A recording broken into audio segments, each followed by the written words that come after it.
Hey everyone, my name is Nick Wignall. I'm a clinical psychologist and the founder of The Friendly Mind, a free weekly newsletter where I share practical, evidence-based advice for emotional health and well-being. And in today's video, I'm going to be talking about anxiety, specifically anxiety about anxiety. A reader asks, "Dear Nick, I struggle with anxiety about anxiety. I worry a lot that my anxiety will never go away. I get anxious imagining having anxiety in embarrassing situations, like during meetings at work when I'm required to speak. And I worry that my anxiety is hurting my relationship with my wife. Any suggestions?" So the funny thing about anxiety, also known as compound anxiety, is that it's far, far more common than most people realize. In fact, it's actually the most common form of anxiety. Now, that probably sounds a little strange, maybe even a little shocking to some of you, so let me explain a little bit. Let's say you have social anxiety. What does that mean exactly?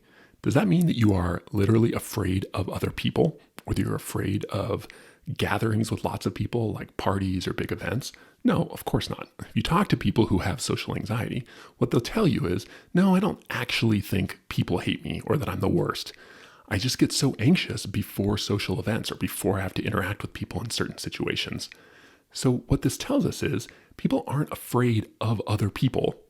People are afraid of getting anxious around other people and what the consequences of that anxiety might be. Another example, fear of flying. If you talk to people who have even intense fears of flying, what they'll tell you is, yeah, I know all the statistics. I know flying is technically safer than driving. I know the plane isn't going to crash, but I still just get so anxious before and during plane flights. Now, the key thing to see here is that, again, they're not afraid of planes. They're not even afraid of planes crashing. They're afraid of getting anxious, maybe even having a panic attack while they're on the plane and not being able to get out or do something. In short, if you struggle with any kind of persistent chronic anxiety, the core dynamic maintaining that anxiety is this phenomenon of compound anxiety or anxiety about anxiety. Now, I mention this because anxiety about anxiety can seem pretty strange and even be kind of isolating. So you should know, even though it can feel very isolating, lots of people struggle with this very same thing you're struggling with. Because again, under the hood, all forms of chronic anxiety, they're really driven by this underlying dynamic of compound anxiety. Now, a question that might be running through your head right now is, okay, if anxiety about anxiety is the cause of all these specific forms of anxiety, like social anxiety or sleep anxiety, what causes anxiety about anxiety? How come some of us get really afraid of having more anxiety? In a word, avoidance. If you habitually run away from or try to get rid of something, including anxiety, what that teaches your brain is that thing is bad. It's dangerous. So over time, the more you avoid, run away from, try to get rid of something, the more and more you teach your brain to be afraid of it, which means the more and more anxious you're going to get whenever that thing comes up.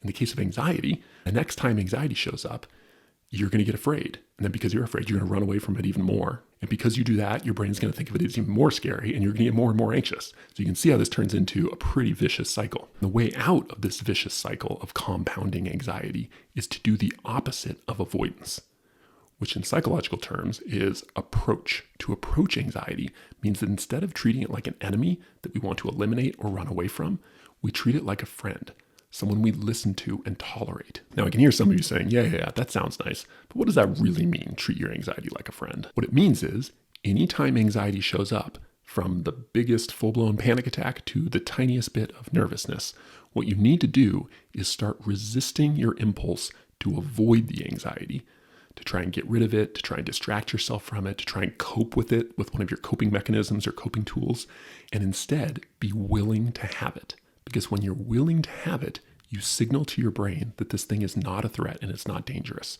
So over time, your brain unlearns that anxiety is a danger and a threat and learns that even though it's kind of annoying and painful and uncomfortable, it's not actually dangerous. And this leads to much less overall anxiety over time. So instead of running away from or avoiding your anxiety, I want you to try this. This is a little 4-step framework that I teach all of my students that will help you manage anxiety in the moment in a really healthy way, one in which you start to approach your anxiety instead of avoiding it. I call it the CALM method. The CALM method has 4 parts. Step 1, catch your breath.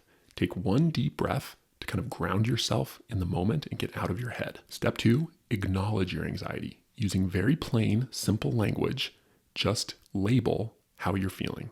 I feel anxious. I'm feeling really panicky. I feel a little bit nervous.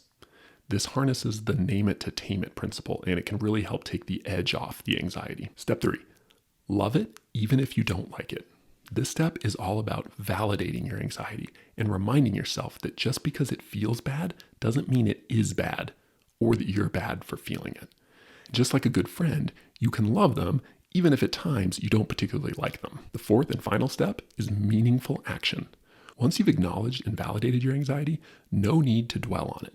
In fact, the best thing you can do now is to refocus your attention onto something else that's meaningful and important and get on with your life. At the end of the day, if you want to have less anxiety about anxiety, you have to stop running away from and fighting it, and instead start to create a healthier relationship with it. And the 4 steps I just outlined above are a great way to get started practicing this.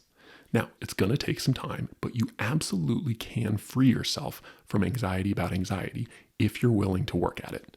Good luck. Thanks for watching. If you enjoyed this video, please consider subscribing to my channel below so that you can get all my newest videos as soon as they're released. You can also get more tips and tools from me about anxiety and other related topics by joining my free newsletter, The Friendly Mind. There's a link in the description if you want to sign up.